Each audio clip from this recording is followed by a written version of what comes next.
ఆ రోజు అదే హాస్పిటల్లో వాడి జీవితాన్ని మార్చబోయే ఇద్దరు వ్యక్తులు ఉన్నారని తెలియదప్పుడు వాడికి.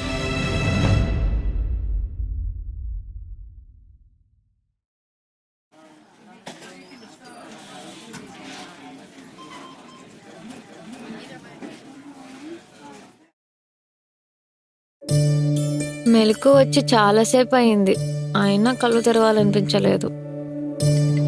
ఏ పడుకుంది చాలు, లేవే. పడుకోని లేవే, ఈరోజు ఆదివారమే కదా. ఇంట్లోకి ఎవరో పరిగెత్తుకుంటూ వచ్చిన శబ్దం వినపడింది. ఆ గజ్జల శబ్దం విని చెప్పొచ్చు వచ్చింది అమ్ము అని. సారా, లేవవే. ఈరోజు ప్రెసిడెంట్ తోటలో మామిడికాయల కోసం వెళ్దామన్నావుగా. ఇప్పుడు ఎక్కడికే? 10 గంటలకు చర్చికి పోవాలని చెప్పా కదా. నాకు అమ్ముకి పనుంది, నువ్వు అమ్మమ్మ వెళ్ళేసి రండి. దీంతో చేరి నువ్వు చెడిపోతున్నావు అమ్ము. సరే, జాగ్రత్తగా వెళ్ళండి. కాసేపట్లో వస్తా, జాగ్రత్త. నేను అమ్ము ప్రెసిడెంట్ తోటకు వచ్చాము. భయం వేస్తుంది సారా, తిరిగి వెళ్ళిపోదామా? ఏం కాదులే, ఉండవే, నేను చూసుకుంటా.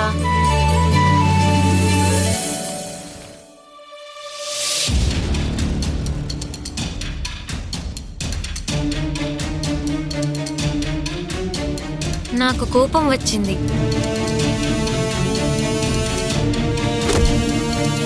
అమ్ముని తీసుకుని పరిగెత్తుకుంటూ అక్కడి నుంచి వచ్చేశాను. మేము ఇంటికి వెళ్లే సమయానికి సాయంత్రం అయ్యింది. అమ్మ కోపంగా ఉంది. ఆ ప్రెసిడెంట్ గాడు కొడుకుని కొట్టావట కదే. వాడే ముందు అమ్ము జుట్టు పట్టుకుని లాగాడమ్మమ్మా. అయితే కొట్టేస్తావా? ఆ ప్రెసిడెంట్ ఇదంతా వినపడేలా 30 నిమిషాలు తిట్టేసెళ్ళాడు. నీతో చేరి అమ్ము కూడా చెడిపోతుంది.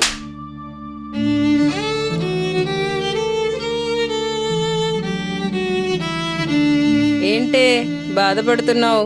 మీ అమ్మ చేతుల్లో దెబ్బలు తినడం అలవాటే కదా నీకు. అంగడికి వెళ్ళి ఏదైనా కొనుక్కోండి.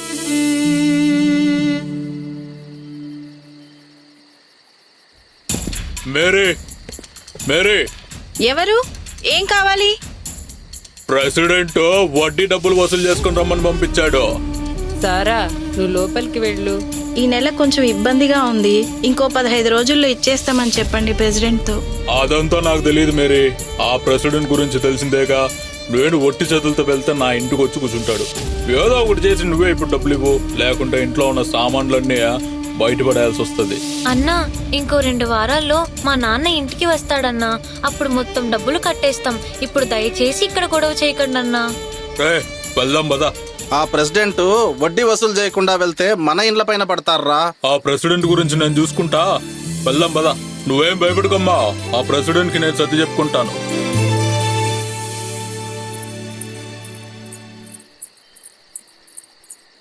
ఏమైందే? నిన్నెవరైనా ఏమైనా అన్నారా? అదేం లేదు. మరి అమ్మమ్మ నాన్నకి ఇందాకే కాల్ చేసింది. మేమికపై వారితోనే కృష్ణరాజపురంలో ఉండాలంట. నాన్న కూడా సరే అన్నారు. దీనికి పోయి ఇంతలా ఏడవాలా? నేను భాస్కర్ తో మాట్లాడతాలే. బాబాయ్ నేను చెప్తే వింటాడులే అమ్ము, ఏడవకు. ఇంతలో భాస్కర్ బాబాయ్ ఇంటికి వచ్చాడు. సారాకిష్టమని కొండపై నుండి సీతాఫలాలు తెప్పించావు వదినా. చాలా బాగున్నాయి తినడానికి. అమ్ము చెప్తోంది నిజమేనా? మీరు నిజంగానే కృష్ణరాజపురం వెళ్ళిపోతున్నారా? అవును వదినా, నీరజ్ కుటుంబం మేం వాళ్ళతో ఉండడానికి ఒప్పుకుంది. ఇక్కడ మీరు ఆనందంగానే ఉన్నారు కదా. ఇప్పుడు కొత్త చోటుకి వెళ్తే దాని చదువు కూడా పాడవుతుంది. నీరజ్ బతుకున్నప్పుడు వాళ్ళు ఎప్పుడు పిలుస్తారా అని ఎంత ఎదురు చూసామో తెలుసు కదా వదినా నీకు. అమ్ము వాళ్ళ అమ్మమ్మ తాతయ్య దగ్గర పెరగడం నీరజ్ చివరి కోరిక కూడా. బాబాయ్ వెళ్ళకండి ప్లీజ్. కృష్ణరాజపురం ఏమైనా చంద్రుడి పైనుందా? ఈ కొండ కిందేగా.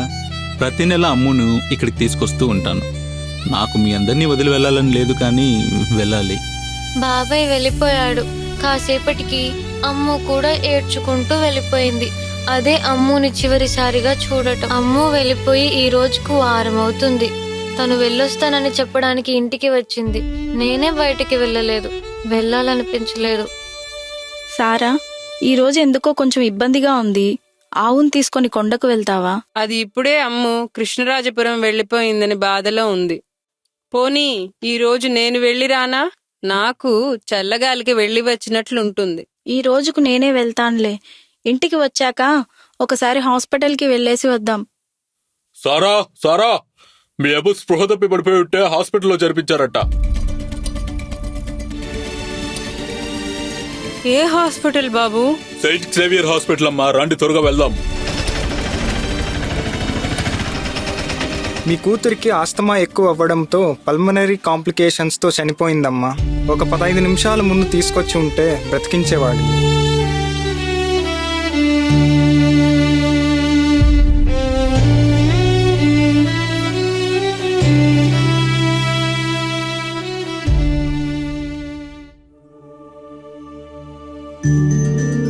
మా అమ్మ నాన్న విపరీతమైన శ్రీకృష్ణుని భక్తులు. నేను కడుపులో ఉన్నప్పుడు మా అమ్మేమో ఒక అందమైన మగపిల్లవాడు కావాలని, మా నాన్న ఒక ఆడపిల్ల కావాలని, అందులో వాళ్ళ అమ్మని చూసుకోవాలని ఆశపడ్డాడు.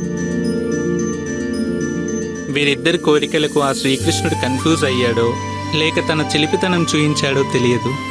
నేను పుట్టాను. నా పేరు మోహిని. నేను ఒక ట్రాన్స్జెండర్ని. నాకు మోహిన్ అని పేరు పెట్టారు.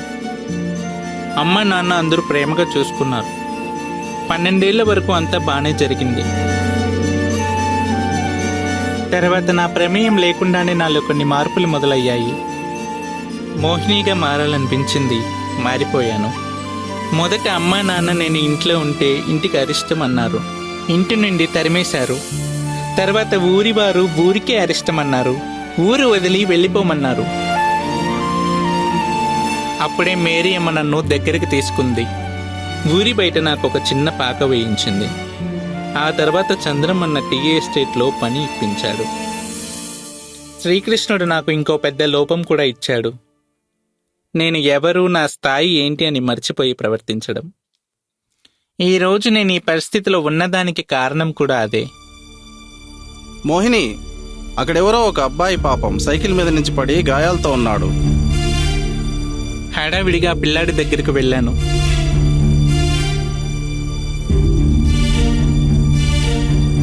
హాస్పిటల్లో చేర్పించాను. పిల్లవాడికి అర్జెంటుగా ఏ నెగిటివ్ బ్లడ్ కావాలి, తొందరగా ఏర్పాటు చేయండి. నా బ్లడ్ ఏ నెగిటివ్ డాక్టర్, నేను ఇస్తాను. పిల్లాడి అమ్మ నాన్న బంధువులు హాస్పిటల్కి వచ్చారు. పిల్లాడికి ఏ ప్రమాదం లేదని తెలిసి ఆనందపడ్డారు. కానీ నాలాంటిది రక్తం ఇచ్చిందని తెలిసి కోప్పడ్డారు. ఎవరిని అడిగి రక్తం ఇచ్చావు? రేపు వాడికి కూడా నీలాంటి అలవాట్లు వస్తే? వాడిని కూడా నిన్ను తరిమేసినట్లు ఊరి అవతలికి తరిమేస్తే మేము తట్టుకోలేం, మీ ఇంట్లో వాళ్ళలాగా. ఇది నా కథ.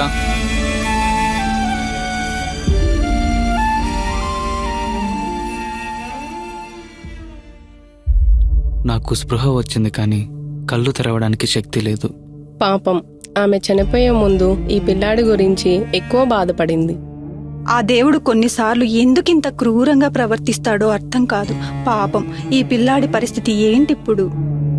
వీళ్ళ తమ్ముడు తలకు తగిలిన గాయం వల్ల గతం మర్చిపోయాడు. హాస్పిటల్లో ఎక్కడా కనబడడం లేదు.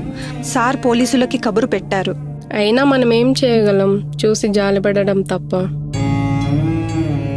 నాకేం అర్థం కావడం లేదు. అంతా అయిపోయింది. కాలం ఆగిపోయినట్టు అనిపిస్తుంది.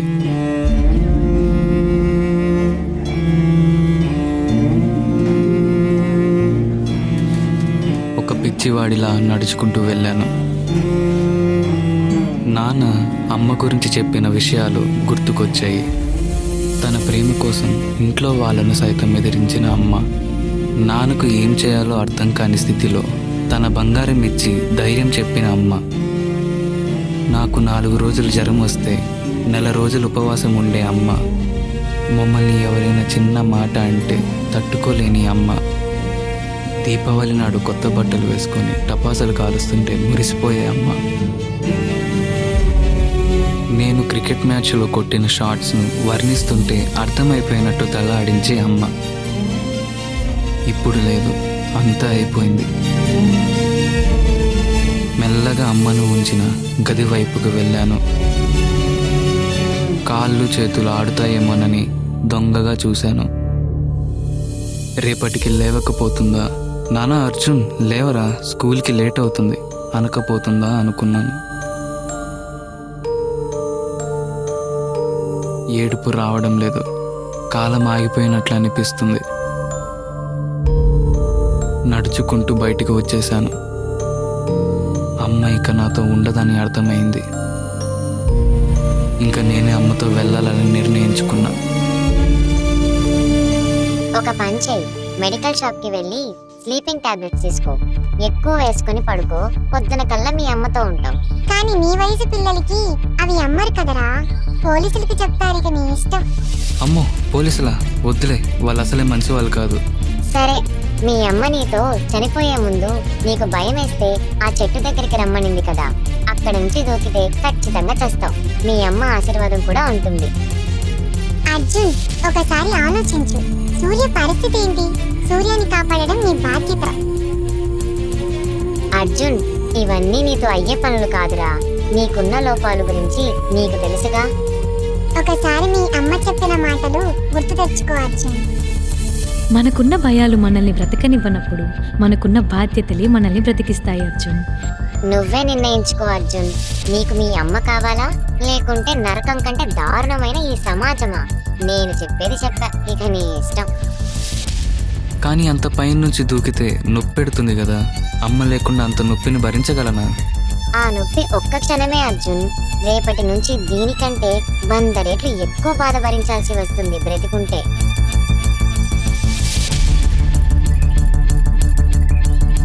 హృదయ్ చెప్పింది నిజమే. 7 సీజన్ పార్క్కి వెళ్ళి అమ్మ ఆశీర్వాదం తీసుకొని అక్కడ నుంచి దూకాలని నిర్ణయించుకున్నా. ఎవరో ఒక మనిషి రావి చెట్టు కింద కూర్చున్నట్లు దూరం నుంచి కనపడింది. సరిగ్గా ఇంకో 3 మాసాల్లో ఆ శ్రీకృష్ణుడు పడమర వైపున ఓ రావి చెట్టు కింద నిన్ను కలుస్తాడు. అర్జున, నీ జీవితంలోని సందేహాలన్నీ తీర్చి నిన్ను సరైన మార్గంలో నడిపిస్తాడు.